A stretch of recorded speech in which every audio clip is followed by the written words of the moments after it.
చంద్రబాబు నాయుడు మాట్లాడాడు ఇయాల పక్క రాష్ట్రమోడు వచ్చి ఈడ అధికార పార్టీ ఎమ్మెల్యేలనే కొని ఎమ్మెల్సీ గెలిపిస్తా అంటే మేము చేతులు ముడుచుకొని కూర్చోవన్నట్టు దొంగతనం చేస్తూనే దొంగ అని అనద్దట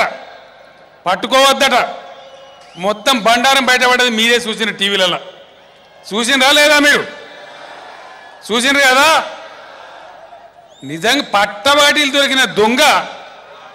ఇవాళ పెద్దగా మాట్లాడుతూ ఉన్నాడు నిన్నీరికిచ్చే కర్మ మాకెందుకు మాకేమైనా కాల్జీలు గులగుల పెట్టినాయి నీ బాధ మాకెందుకు రామేశ్వరం పోయినా శనేశ్వరం పోలేదన్నట్టు ఆ ఢిల్లీలో ఆనాడు ఇచ్చిన వాళ్ళు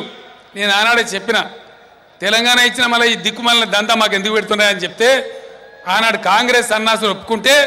ఆ 10 ఏళ్ళు ఇక్కడ ఉమ్మడి రాజధాని ఉండొచ్చు అని పెట్టింది ఆయన ఏమంటాడు కేసీఆర్ హైదరాబాద్ మీద నీకు ఎంత హక్కు ఉందో నాకు అంతే హక్కు ఉందో అని మాట్లాడతాను నీ అబ్బా జాగీరా చంద్రబాబు నాయుడు హైదరాబాద్ నీ తాతదా ఇవాళ హైదరాబాద్కు నువ్వు కాదు ముఖ్యమంత్రివి తెలంగాణ బిడ్డ ముఖ్యమంత్రి హైదరాబాద్లో నీ ఏసీబీ ఉండదు హైదరాబాద్ మీద పోలీసులకు జ్యూరిస్డిక్షన్ ఉండేది డీజీపీకి ఉంటుంది నీ డీజీపీకి ఉండదు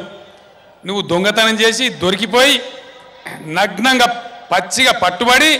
ఇలా అరిసి పెడబొబ్బో పెట్టి గాయ చేసి ఏదో చేద్దామనుకుంటే ఇక్కడ భయపడే వాళ్ళు ఎవరు లేరు నీ పెడబొబ్బలు నీ అరుపులు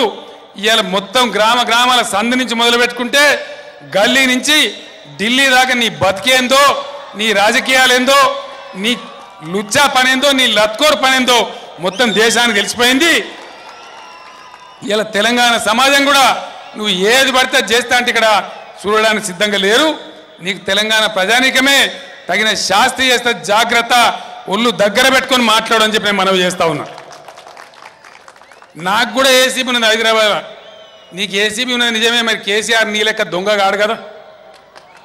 నీ లెక్క దొంగ రాజకీయాలు రావు కదా నువ్వు నీ లెక్క తప్పుడు పనులు మేము చెయ్యం కదా ఎమ్మెల్సీ ఎలక్షన్లో గెలిచేంత ఓట్లు నీకు ఉన్నాయా ఎందుకు దీని నువ్వు నీతిమంతునివే కదా సత్యహరిశ్చంద్రుడు ఇంటి వెనకనే నీ ఇల్లు ఉన్నది కదా మరి ఎందుకు పెట్టినావు పోటీ నువ్వు అంటే ఇతర పార్టీలలో గుంజుకొని లఫంగతనం చేసి డబ్బులు ఇచ్చి ఎమ్మెల్యేలను చెడగొట్టి రాజకీయాలు భ్రష్టు పట్టి చెప్పని నువ్వు చేసినావు నువ్వు చేసే దుర్మార్గాన్ని స్టీఫెన్సన్ మా తెలంగాణ బిడ్డ ఆంగ్లో ఇండియన్ నువ్వు ఆయనకి పైసలు వేయడానికి పంపిస్తే ఆయన మొత్తం ఏసీబీ కంప్లైంట్ ఇచ్చి పట్టించింది నీ ఎమ్మెల్యేను ఇలా నీ ఎమ్మెల్యే జైల్లో ఉన్నాడు ఆ సందర్భంలో నీ చరిత్ర బయటకు వస్తూ ఉన్నది నువ్వు ఫోన్లలో మాట్లాడింది బయటకు వస్తూ ఉన్నది నిన్నేదో అమాయకంగా మేము ఇరికిచ్చినామా కనబడతలేదా ప్రపంచానికి పట్టబగలు దొరికిన దొంగతనాన్ని కూడా నీ అరుపులతోని పెడబొబ్బలతోని గాయ చేసి మూసేస్తా అనుకుంటున్నావా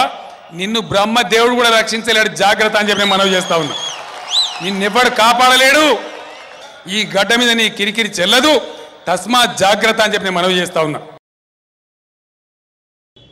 హాయ్ ఫ్రెండ్స్ మా టుడే టుమారో యూట్యూబ్ ఛానల్ చూసినందుకు చాలా సంతోషం మీకు నచ్చితే లైక్ చేయండి సబ్స్క్రైబ్ చేయండి నచ్చకపోతే కామెంట్ చేయండి